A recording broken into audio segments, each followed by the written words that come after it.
Back on the Young Turks, Cenk Uygur and Mike Schur with you. Now we're going to talk a little bit of foreign policy, and in order to help us do that, we've got Congressman Eric Massa from the 29th District in New York on with us. Congressman Massa, it's a great pleasure to have you back on the Young Turks. Good evening. Great to be here. All right, Congressman Massa, we've got a situation coming up with Iran, obviously. They have revealed that they had this secret nuclear site, and they say it's not for weapons, although it seems to be too small for civilian purposes.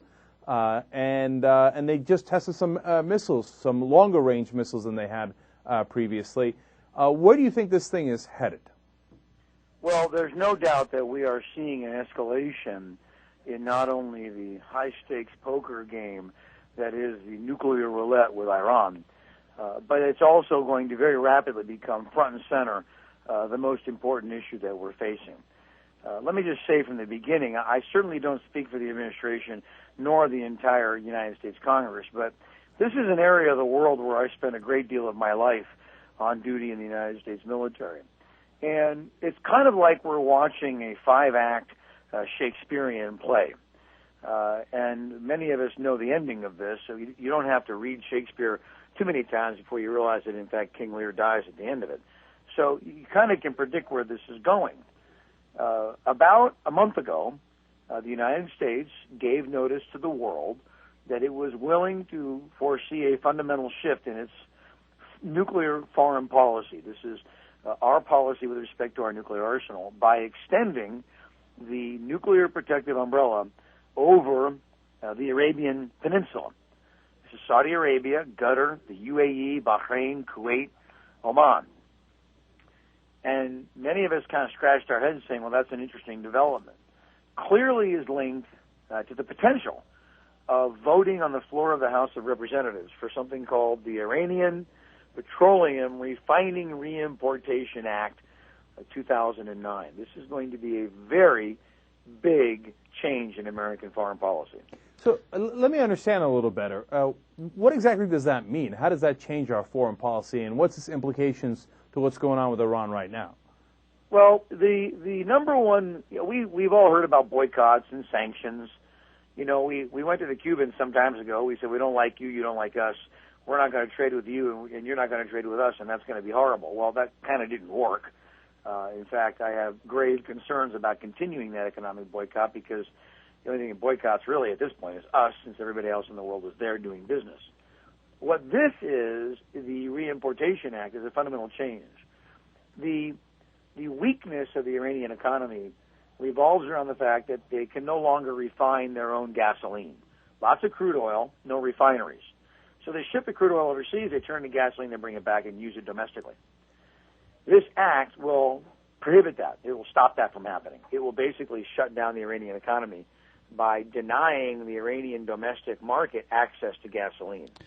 So this is going to be a big, big deal and a fundamental game changer in the politics of the Middle East. Congressman Massa, in order to get that to happen, though, it's not just an act of Congress, of course, but cooperation from the Chinese would be, I would imagine, key to that as well. And do you think that this is the kind of coalition that our president and this sort of crisis can engage? Because it seems to me the Chinese are the most invested in Iranian petroleum of any outsider, and their interests are different than what ours would be. Actually, the big player in this is Russia. Russia is the only other country that has the ability to supply refined petroleum products to Iran. Yes, the Chinese consume a great deal of Iranian crude, but they do not re-refine it and send it back. Mm-hmm.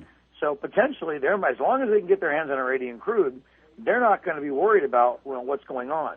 The Russians, I believe now, because of the fact that strategically we have removed a thorn in their side. That is the anti-ballistic missile facilities that were being planned for Poland, which was the Russians' biggest gripe. Those are gone now. I'm not saying that I understand or have access to the inside of American foreign policy, but it seems to me that if there is to be a handshake, that the Russians may in fact agree not to supply the Iranians with gasoline, since we have now taken those ballistic missile defenses, those anti-ballistic missile defenses, out of Poland. So maybe there was an agreement. And if that's the case, the Iranians will quickly find themselves isolated. And what kind of conditions would be placed on the Iranians in order to appease us and the rest of the world that we bring along on this in this coalition? The only reason I ask that is because it seems to me right now that the United States is asking not just for a tour of the facility, but they're asking for the blueprints. They're asking to speak to engineers, and it then seems to me in a sort of skeptical way that if we are supplied with the blueprints, I mean, if we are supplied with only a tour, that some of these other countries who would sign on initially would then, renege on that. Well, I think it's not really us driving it. I think it's the International Nuclear Inspections Regime. They set the criteria. The Iranians clearly hid this weapons-grade production facility from the world. I mean, there's really no doubt about it. And it's kind of like all of a sudden we figured out, and they go, oh, well, you mean that one. So let's create a baseline. Many of us believe in the world, and those of us who are public leaders, that a nuclear-armed and equipped operational Iran is simply a threat to the region that's unacceptable. So it is necessary, therefore, to do everything humanly possible to offer the Iranians the ability to make the decision not to choose that nuclear option. And that's kind of what this, in order to be successful, that's what this has to be about.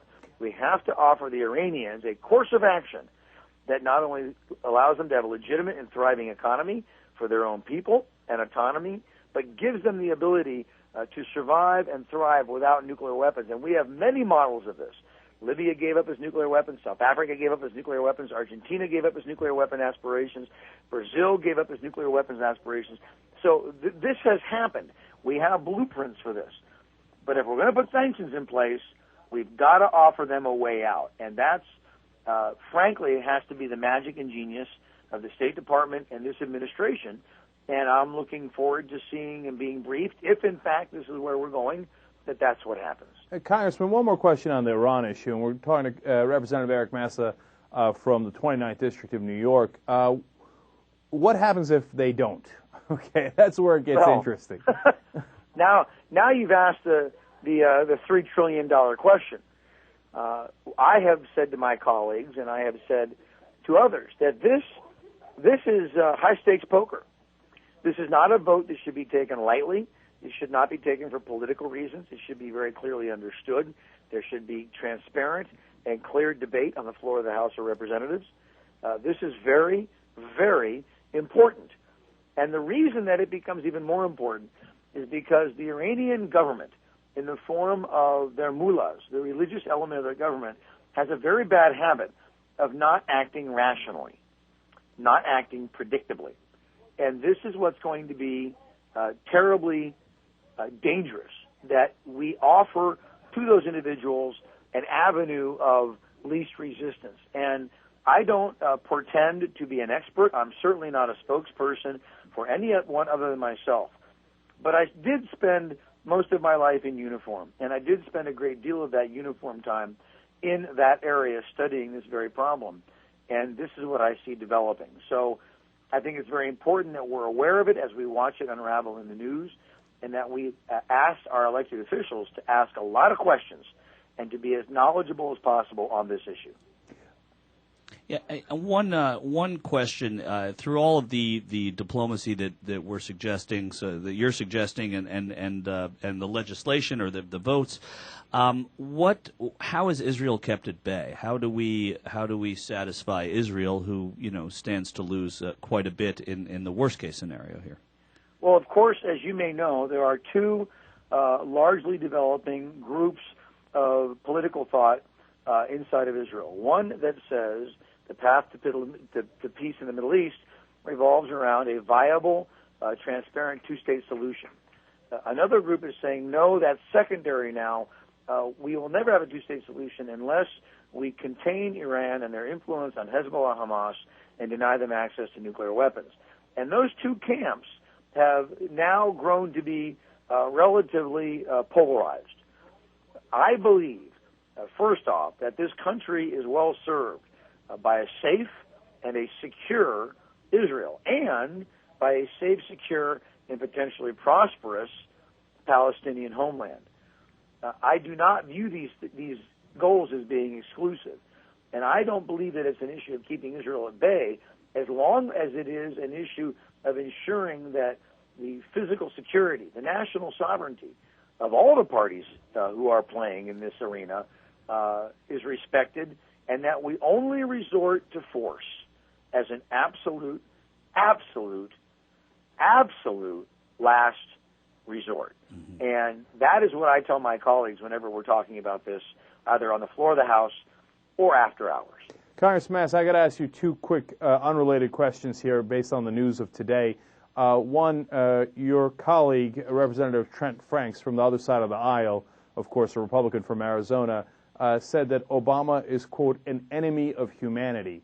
Do you think that there should be a censure of Congressman Franks, which, to me it sounds like it's much harsher than what even Joe Wilson did or said? I think remarks like that about the President of the United States are absolutely unacceptable. And I will be meeting with leadership to register my disdain and contempt of those kinds of statements. Even as a candidate, when I was very, very critical of the Bush administration, I never attacked the president personally. It's about his policies and what I consider to be poor choices, both in the domestic and foreign policy arenas. To say those remarks publicly and have them registered and stand by them is simply unacceptable by anybody about any president of the United States, period. Of course, what concerns me, Congressman, is what concerns House Speaker Nancy Pelosi, that if you keep telling people that this, the president is an enemy of humanity and that he's, trying to hurt the country and hurting freedom and hurting these things and that he's endangering people, you're going to provoke a certain reaction, which is very, very dangerous. There's no doubt in my mind that there are elements in the body politic today who expand their influence by going overboard. And it serves no one's interest. It doesn't serve my colleagues on the other side of the aisle. And what I hope to find one day is an honest and open policy debate about the issues that we face. Have you found it yet? Well, I'm still looking. It's a weapon of mass destruction. On that note, final question for you. Today, in the Senate side, they voted against the public option, just in the Finance Committee. If it eventually comes out of the Senate with no public option, health care reform, do you vote against that bill if it's combined with the House bill and it goes to the Conference Committee and they bring it back to the House and they say, here it is, no public option, but we do have the rest of health care reform? Do you vote against it, Congressman Massa? I will not support a bill that takes $1 trillion from the American people and gives it to for-profit private health insurance companies with no oversight and no accountability. And the only way you achieve that is with a competitive, strong, and robust public option. I don't know how I can be any clearer. Well, no, that is perfectly clear. Yeah, that is unbelievably clear. Right. So, and that's what we appreciate. Congressman Eric Massa from the 29th District of New York, we really appreciate you joining us today. Thank you. To all your listeners, good health to you all, and God bless. Take care now. Thank you.